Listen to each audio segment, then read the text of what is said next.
trip to the NFC title game hanging in the balance. Second half action back underway. And we will not have a run back here as the second half starts with a touchback. Here comes the 49ers offensive unit as they'll have it first to begin this third quarter. And, CD, we are in for a very intriguing second half. This is what we wanted, all tied. This is what postseason football is all about. It certainly is, and doesn't it speak to the parity in the NFL? Roughly half the teams that made the playoffs a year before miss the next year, get replaced. We know it's an any given Sunday mentality. Nothing's easy in the playoffs, but when you have your shot, they're eager to seize it. So here's a 1st and 10 at the 38.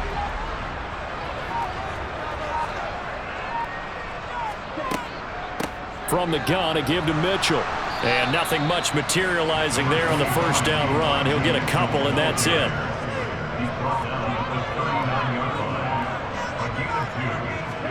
From the 39, Lance. And this complete to Mitchell. So third down, and defensively the Rams have added 2 extra DBs. Here's Lance to throw it. And this pass broken up. But the contact well timed there, and now 4th down. Wisnowski on to punt as he sends this one away. On the return is Williams. They'll score that a 36-yard punt. Now the attention turns back to the Rams offense as they get ready for their first possession of the second half. Their defense has done the job. Now it's the offense's turn as they've got it 1st and 10.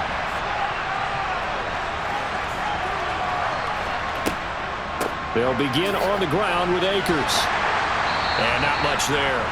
Maybe a yard up to the 24. The run only got a yard. Here's 2nd and 9. Stafford. And that one going to be off target and incomplete. After an incomplete pass on 2nd down, that'll leave him trying to convert on 3rd and 9. Stafford. Got an open man finding Jefferson. And he is going to have a Rams first down as they're able to get the 3rd down conversion. But whenever you call and run the hitch route, a lot of times that ball's got to be in the air before the receiver even turns around. That's the result of throwing it so many times in practice. Is really a timing route. Make sure that ball's out of your hands, and oftentimes the receiver turns around, and there's the ball. Nice completion there.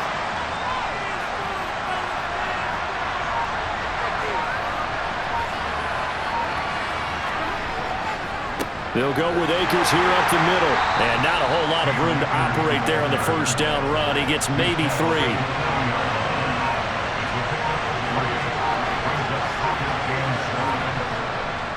Second down, they'll go with Akers again. And some pretty strong running there as he'll take this across the 50 and down to the 44. 47 yards rushing for him now on what was his 10th carry of the ball game. Sometimes it's hard to believe, but there are times this game is about patience, isn't it? Has had the game he expected, but that run there, that may get him going. I was just going to say, maybe that gives him a little juice because you're right, he struggled, especially in that first half. Yeah, and I know the great ones always think to themselves, just hang in there. I'm just one big carry away from busting this open. That's a good start for him. They'll fake the give. Now Stafford. It's complete to Robinson.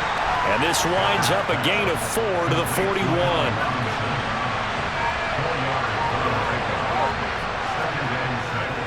Here's a run with Akers on 2nd down.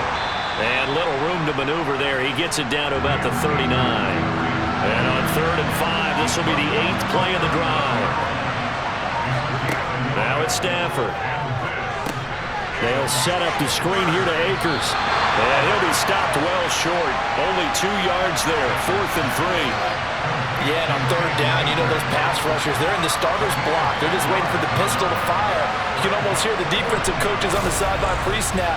Watch the screen, watch the screen. Really good job there of identifying it and making the play to force 4th down.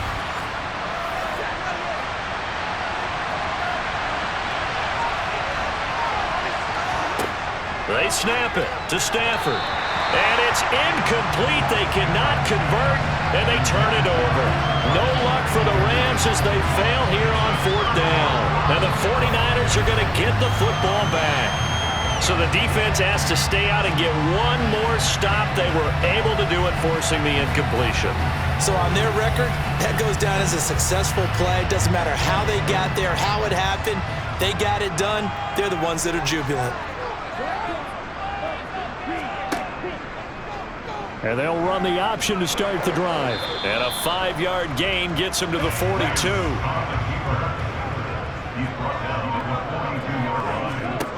Second and 5 now.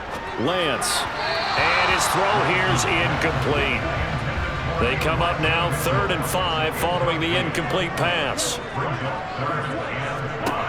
And Lance now to throw. And the throw there going to be incomplete. That is certainly one way to frustrate a quarterback. Run those extra defenders on the field. Dime package, lots of speed, no space to fit into football. And he deserves a bronze leg as he gets this one away. And a fair catch signaled for and taken just outside the 20-yard line. That'll go as a punt of 32 yards. The offense for Los Angeles returns to the field. We have not seen much on offense here from either side these last few drives. We've hit a wall, so to speak. And have hit it hard, haven't we? Because the defenses right now, they seem to be a step ahead, don't they? Beating them to the point of attack, beating them to the punch. These offensive guys are tinkering like crazy. What's it going to take to get back on track? Yeah, both sides searching for adjustments. The number one mission of any offensive line, you got to protect that quarterback, keep him safe back there. This time, the rush got to him in a hurry. Yeah, that's one where you turn to your lineman and say, guys, can I get a little help here? And you have to ask politely because, remember, they're blocking for you the entire game. But as a quarterback, you've also got to have the clock running in your head when you need to get rid of the football. But this time, he had no chance. They were on him instantly. Not an easy spot here. They'll be in search of 13 yards to try to pick up the first. Now on 3rd and long, they'll look to throw. Man open, it's Kupp. He's got it. And they work this well upfield across the 45. A big play there as they get the conversion on 3rd and 13. Going old reliable there to the slot on 3rd down. And the slot position has become the bane of just about every defense's existence because how do you cover? Do you go with a bigger guy to try and use size? Can I try and go with a quicker guy and sometimes you even get out quick there? Very difficult to match up with that slot receiver. That's why they keep going back to him. And he's had the hot hand.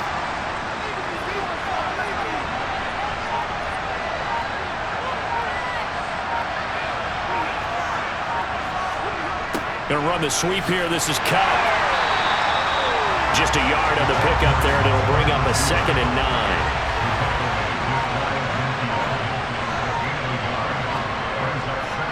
On the give, this is Akers. And he's got this one across midfield into 49er territory.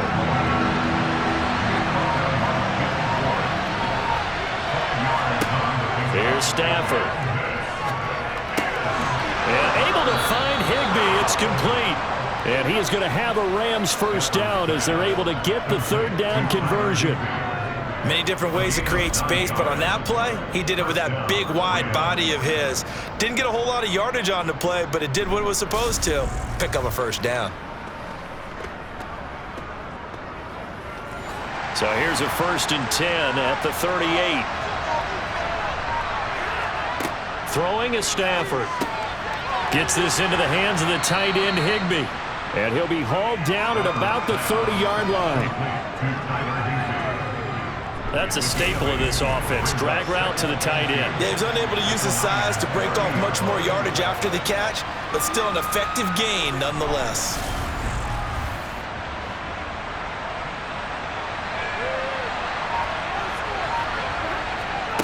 From the 30 on 2nd down, Stafford. Throw left side, complete to Kupp.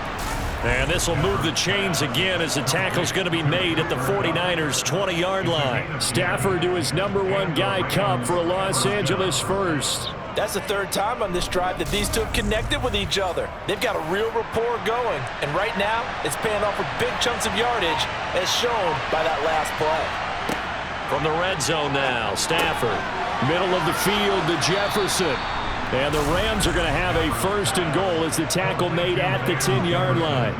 Just picking up yardage in bunches here these last few plays. They have moved right down the field, and just like that, they're going to be set up with a 1st and goal.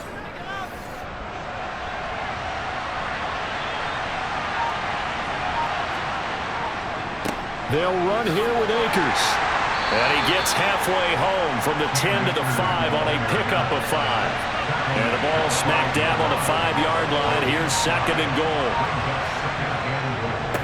Again, it'll be Akers. And he was able to shed 1 tackle but could not get away from there.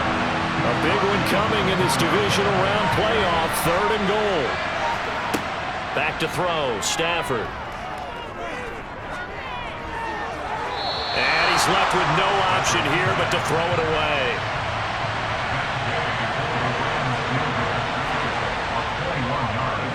The game knocks this one through, and they take the lead here now at 10-7. So, CD, maybe put a pin in that one as this game progresses. It's a field goal that gets them the lead here in the 3rd, but, boy, you hate settling for 3 when you're that close to the goal line. Well, it certainly pains me to say it, but I do think it was the right call. Now, if they lose, you and I both know that'd be one of the things that gets second-guessed. Why didn't you go for it on 4th and goal?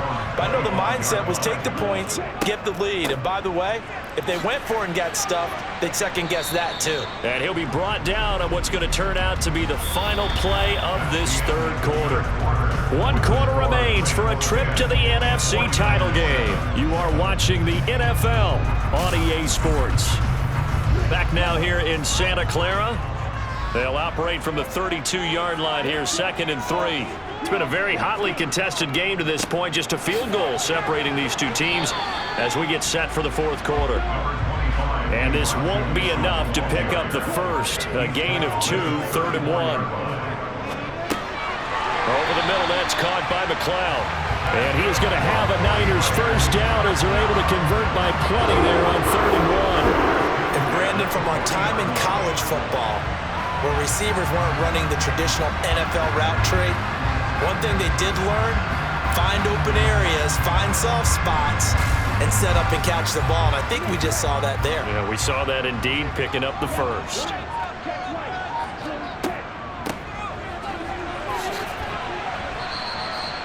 It was the linebacker Leonard Floyd on the stop.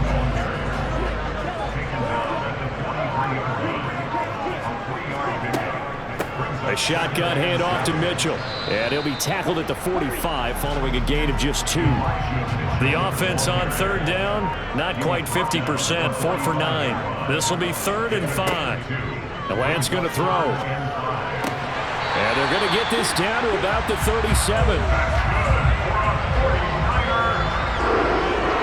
And here we are in the 4th quarter, partner, and watch them drive for what would be a go-ahead touchdown. And you and I both know, this is where you need a quarterback who can keep his cool back there. Not just for himself, but to keep the rest of the team relaxed too. So from Rams territory now, it's 1st and 10 at the 37-yard line. They'll go option to the short side, and he is going to lose yardage here. One of the best of the last decade or so, Bobby Wagner in to bring him down. Well, that play never really got off the launching pad. He had a linebacker in his face before he had a chance to do much of anything. Yeah, I think it's big boys up front, that offensive line. They've got to do a little bit better job of protecting him if they're going to continue to run the option like this. Now they contend with a 2nd and 12 after the loss. A give here to Mitchell. They'll wind up getting 4 down to the 36.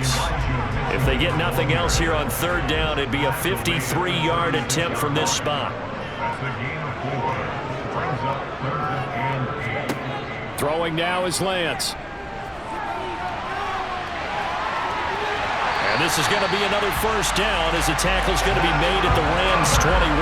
Opted to run for it. The decision a good one. Picking up the first, getting 14 yards on the scramble. And that is a historic run for him, partner. With that pickup, he just broke Lamar Jackson's 2019 record for most yards in a season by a quarterback. No one has done it better across a 16 or 17-game schedule. Now his name will be forever linked with the best runners to ever play at that position. And he'll take this ahead for about 4. Second down coming up. The run got 4. Now they deal with a 2nd and 6. Ball starts, offense. So they accept the penalty, of course, and push the offense backwards a bit. And that false start penalty certainly not helping their cause here. 2nd down and long.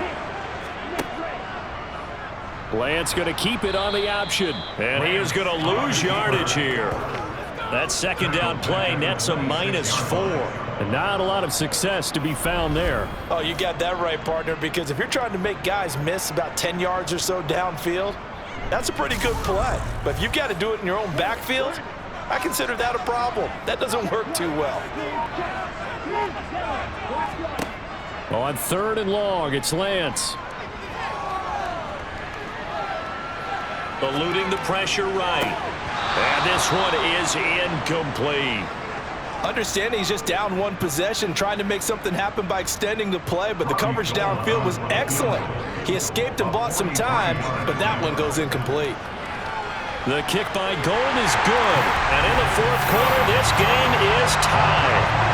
I tell you, the life of a kicker. He has not been called on the entire game. He's over there by the net, but they send him out here in the 4th quarter and say, hey, go tie the game, will you? And guess what? He comes through. I just don't know how they do it. I really don't. These cats are a different breed from you and me. That's a pressure kick, but that one was never in doubt. Here's a Los Angeles offense as they get set to take possession. When you talk to these guys in training camp, these are the moments they say they live for. You're in a playoff game. It's tied, 4th quarter. Time for somebody to step up. And can you execute under pressure? Because the pressure is intense right now. No one wants to be responsible for making the error that costs their team. But at the same time, who's going to be responsible for making the play that gives the advantage to your team? Who's going to break out? Just what you said. 8 yards the gain on that last run. Here's 2nd and a couple. Now Stafford. Middle of the field, it's Robinson. And able to get this one across the 45 before he's brought down. A couple of vets, Stafford to Robinson there. 1st down Rams. Tell you what, he's been able to put the ball in some tight spots all game long. That throw, no different. Yeah, a lot of people would call it a gutsy type of a throw. I think he looks at it as, I can do it, so it's not that big of a deal to me, and I'm going to keep firing.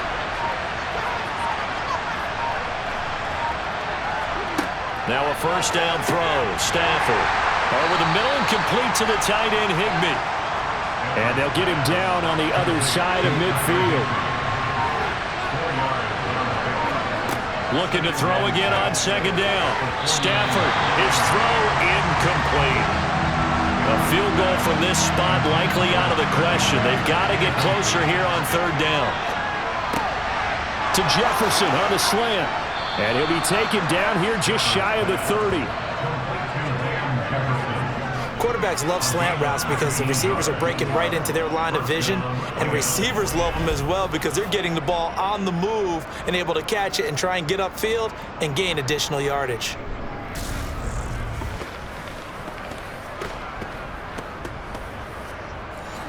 Line of scrimmage, the 31 now on 1st and 10.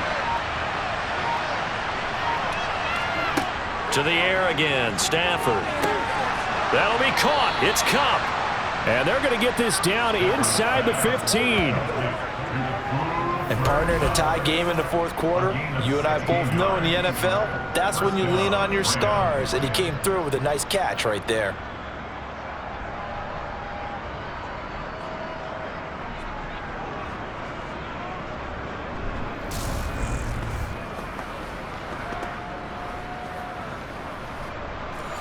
Here's a 1st and 10 at the 14-yard line. From the red zone now, they'll look to throw. Open man, Higbee, the tight end. Call it a gain of 6 on the play, and it's 2nd down. Nice rhythm throw there on 1st down. He located his tight end, made a nice easy pitch and catch. Hoping he can break a tackle or two. Wasn't able to do that there, but still good yardage. Ball on the 8. It's 2nd and 4. On the handoff, running left is Akers. They'll get this halfway home from the 8 to the 4 on a gain of 4. Stafford on third down. Oh, no, he lost the football.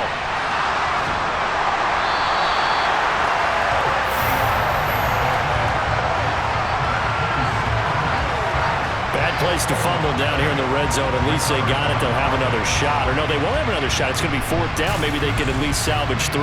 And they were thinking 6 points because at this position of the field, it's go time, right? You take your shots at the end zone. They weren't able to do that one. So you look over at the sideline, there's the head coach saying, oh, heck, kick it, field goal time. So the field goal unit is on the field as this is a big spot right here. This to break our fourth quarter tie. Gay's kick is good, and they will take the lead at 13-10. So the drive here ends with a field goal. It does give them the lead, but this one's still certainly a long ways from over. It definitely puts a lot of pressure on your defense to hold the lead, right? They're happy to have it and happy to be out there trying to do so. But I know as a former player, in the back of their mind, they're thinking, why don't you score the touchdown and seal this thing? And he'll take it up past the 25 to the 26-yard line. San Francisco's offense returns to the field, and this certainly a key moment in this game, trailing by 3, fourth quarter with a spot in the championship game next weekend on the line. Lance now on first down. The tight end Kittle has it on the left side, and they're able to get this one across the 35. Right off the bat, it's a first down to start the drive, 12 yards. For a tight end, he's got good straight line speed, and on that route, he's often the guy that gets overlooked. Nice job there finding him in stride for really good yardage. So here's a 1st and 10 at the 38. Now Lance. Again to the big tight end, George Kittle. And getting this just shy of midfield, they'll spot it at the 49. Right back to him for 10 more and a first. And what a nice example there of a tight end doing exactly what he needs to do. How about how he worked his way to the outside, made sure he secured the catch, and then anything after that, we count that as a bonus. And indeed, he gets enough for the first down. So it's 49er football here as we get you reset. They come up on a 1st and 10, desperately needing a score here on what could be their final drive. Meanwhile, Lance's throw taken in by Samuel. And he'll be taken down, but not before they work this to the 45. Lance drops this underneath. It's Mitchell. And he'll be brought down just shy of the 40. Lance looking to throw. And he can't get a throw away. He's taken down. Lance trying to urge his offense to go quickly. And Lance's throw complete here to Ayuk. And he'll be brought down inside the 40-yard line. They'll get to the line here, but remember, it's also third down. It's caught. Mitchell. And he's going to be taken down at the 28-yard line. Still time to go for the win, but they've got to get up and spike it quickly. Now a throw to the end zone on first down, but it winds up incomplete. Limited time left on the clock after that incompletion, so I think both sides are going to savor every second to prepare before the next snap. Because once the ball's in motion, it may be a non-stop put. Oh, that's going to be a costly one. It's intercepted. And the Rams have just about sewn up this football game. When you talk about making winning plays, that is a winning play at this stage of the game. To come up with that interception, huge. I like how you identified that because most people think winning plays are the offense trying to get it done. In this case, nursing a lead, they found a way to make a play on that side of the ball and maybe finish things off. And now out on the field, here comes Los Angeles. And 3 timeouts remaining here defensively, but really not much reason to use them at this point as this one is all but over. If they use the timeouts here, it's strictly for show. We got a plane to catch. 2nd and 12, and you'd have to assume another all-out effort to stop the run is coming. Going right back to Akers. And he'll be marked down at the 26 with a gain of 7. Now San Francisco going to call their 2nd timeout. As they'll stop it with 17 seconds to go in the game. They'll need 5 on this play to move the sticks. On third down, here's a run by Akers. And he takes this up to the 40-yard line before being corralled. Now the defense will burn their third and final timeout. And as the two teams talk it over on their respective sidelines, we take a break. They go down to a knee, and with that, they're off to the NFC title game. And Charles, if you're the coach of the losing team, even though you made it to the playoffs and there's part of that feels good, what do you say to your guys after? I think you probably tell them how proud you are of them to make the effort to get to this game and then point them towards the future. If we're good enough to get here, all we got to do is work harder, be better, and we can be good enough to go farther next season. How many times have we seen a team lose in the playoffs, and that girds them for a championship run in the future?